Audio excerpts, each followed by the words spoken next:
How far would you say that politics has set back public transit in our city?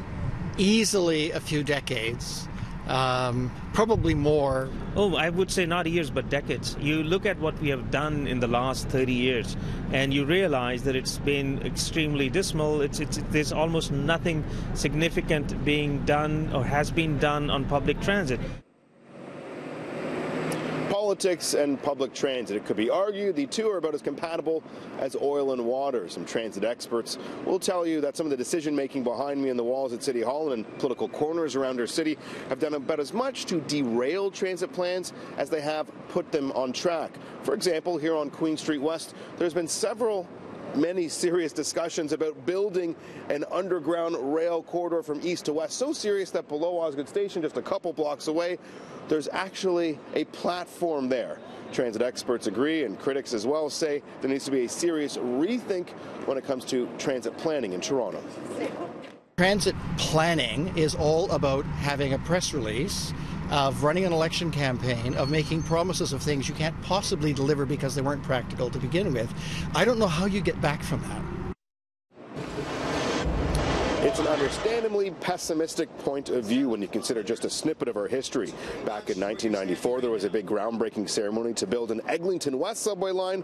1 year later, the new Mike Harris government canceled the subway plan, even filling in the holes that had already been dug. The light rail Eglinton crosstown, now under construction, is set to cost about 10 times more than the old subway plan. Here's the space below Osgood Station, built for an underground Queen West line that never got on track. And take a look at Toronto's current TTC subway map. If we added the underground east-west Queen Rail corridor, which was to go from Trinity Bellwoods east to around Logan and then up to Don Mills, then add the Eglinton West subway line and complete the Shepherd line to Scarborough Town Centre as it was initially intended, we would have dozens more kilometres of underground rail connecting the city. A vision that could have been. And today, it has Toronto's transit gurus steaming.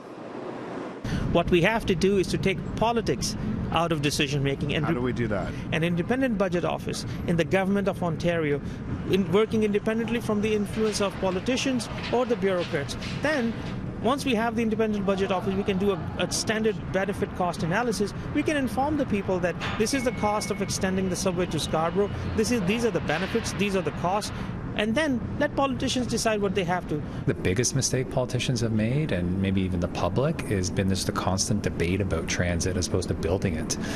We're opening up a subway in less than 30 days. It'll be the first one in 15 years in this city. And I think that's where you see sometimes the failing of process and politics over building. And so I think we've got to stop getting kind of caught in that quagmire and just keep advancing transit. We really should never stop. TTC Committee Chair Josh Cole, you just heard from there, says that there is momentum now underway. We're currently invested in a $150 million study looking at a downtown relief line, and that they're starting to prioritize plans as they plan for the future. Though some could say it's a little, too late as we look at the Scarborough subway, which is currently underway. That is a one-stop subway for north of $3.5 billion.